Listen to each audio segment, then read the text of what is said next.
This video tutorial is going to step you through all of the documents and files that you need to back up or save on your computer.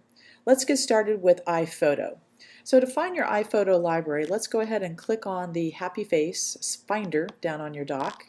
And you're going to look at that, and you'll see that your home account, mine is Ligon_R. If you click on that, there's lots of little folders here. They're also down the side tab bar here. So I need the Pictures folder, and you can see there is the iPhoto library. So what you're going to need to do is you need an external hard drive. The school has a couple that we could let you borrow, and literally it's very simple. You're going to take this, you're going to drag, and you're going to drop it onto your external hard drive, and I can show you how to do that.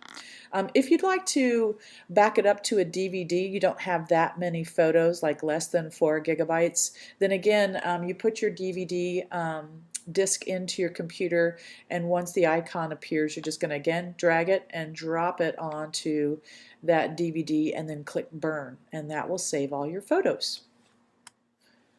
The next thing we want to back up is iTunes. There are two ways to do this. The first way is if you again go to your Finder and open up this window, you look for your music folder. And literally, if you have that external hard drive, which I so highly recommend that you do, go ahead and grab iTunes, and you're just going to drag and drop it onto your external hard drive icon, and then it'll start copying over there. If you do not have an external hard drive, but you do have less than 4 gigabytes of music, again, put a DVD in and drag that iTunes folder over to the DVD icon and click burn, and it will save your iTunes as a backup. The other way to back up your iTunes is if you're in iTunes here and you go to File, and from File you go to Library and you go to Backup Disk, then what it's going to ask you to do is put a whole bunch of CDs in your machine one at a time, and you have choices. You can back up your entire library, which if you've never backed up your library, that would be the way to go. Or if you have done a backup, you just back just the items that you've added since your last backup, and then you click Next, and it's going to ask you to insert a blank CD, and then it's going to wait for you to do that, and then it's going to back up your whole iTunes library. If you have a lot of music like I do, it could take hours. And so that's the two different ways you can back up your iTunes library. Next, we're going to back up our browser bookmarks so that you don't want to lose those in case anything happens to your computer.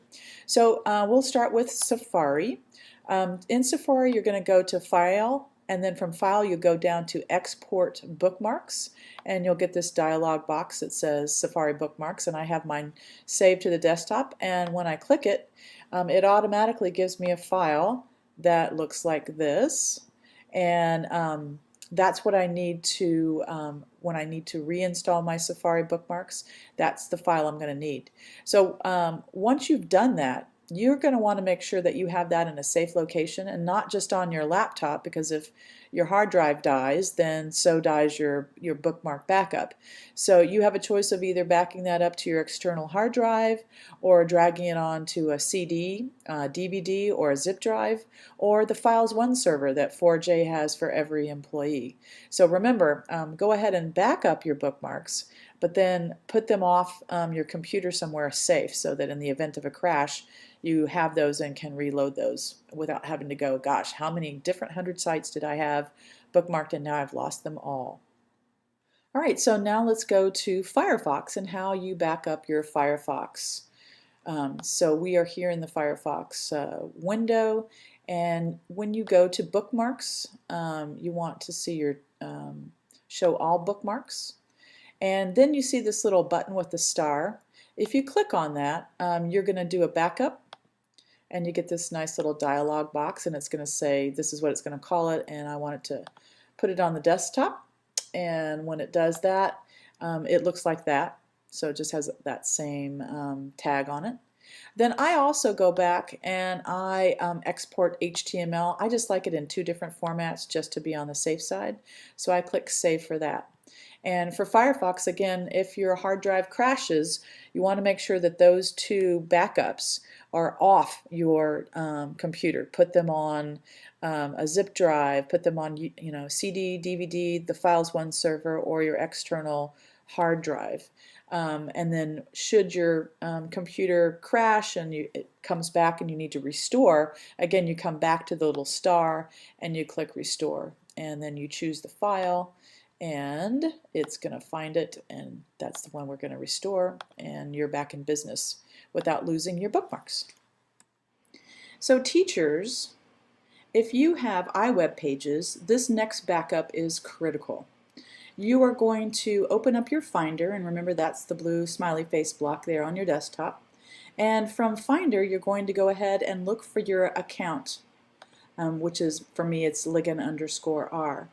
In this window, you're going to go ahead and click on Library, give that a double click. You're going to find Application Support, and then you're going to look for your iWeb folder. This file right here is the heart and soul of your iWeb pages. No matter what happens to that file that you've created that says iWeb folder with your teacher name on it, if something happens to this file, you will be unable to change anything on the website. This keeps everything in place. It tells different files how to work and where to go. And so if something were to happen to this, for example, if your computer crashes and you don't have this domain file backed up off-site, off your computer, then you will have to painfully recreate every page of your website.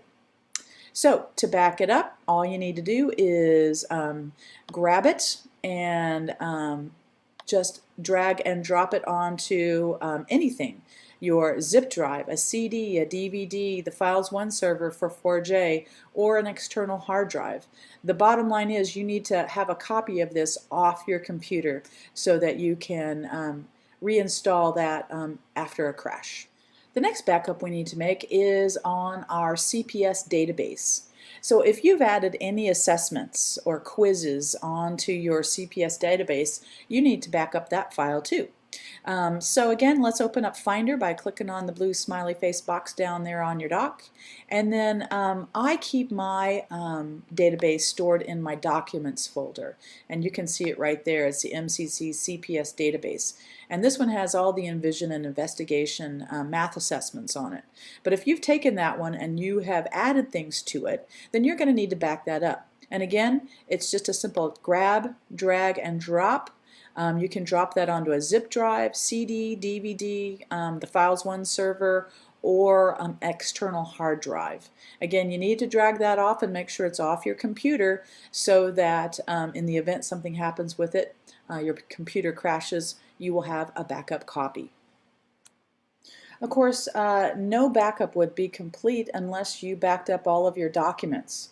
So what I'm telling you is you need to back up everything that you don't want to lose. If your hard drive crashes, your computer won't turn on, anything you have that would be lost forever, that's what you want to back up. The easiest way to do that is to have an external hard drive, which I do, and I just have Time Machine and it runs in the background. Several of our teachers have those little orange LaCie hard drives, and you need to ask them, but they are a lifesaver because then you don't have to worry about doing any backups whatsoever. But if you don't, all of the things that you want to back up, you need to check. So sometimes you've saved things into your document folder. Sometimes you've got them down here on your dock. No matter where the files are that you want to save, you want to find them, and so anything I have on my dock I put on my hard drive level. So all of this stuff is something I would need to back up, and again it's another drag and drop using an external hard drive, the Files One server, the CD, DVD, zip drive, whatever you have that you can store off your computer in the event of a hard drive failure. We also don't want to forget to back up iCal. So if you use iCal as much as I do, and you can see by all my dates and dates and dates that this is something that's very critical for me, you need to back it up off-site, and by that I mean off your computer. So go ahead and launch iCal, and you're going to pull down File, and again, this is so simple. You're going to click Backup iCal, and you get a drop box like that, and you just click Save. And depending on your latest backup, it might take a little while, but that's as simple as it is. And then it creates a little document that looks like an iCal icon, and it tells you that the date of, like 3/23/2011. That's the file you're going to need to drag and drop over to your zip drive, CD, DVD, Files One server, or your external hard drive. And that way, again, in the case of a catastrophic failure, you have your calendar and you don't have to recreate it from the beginning.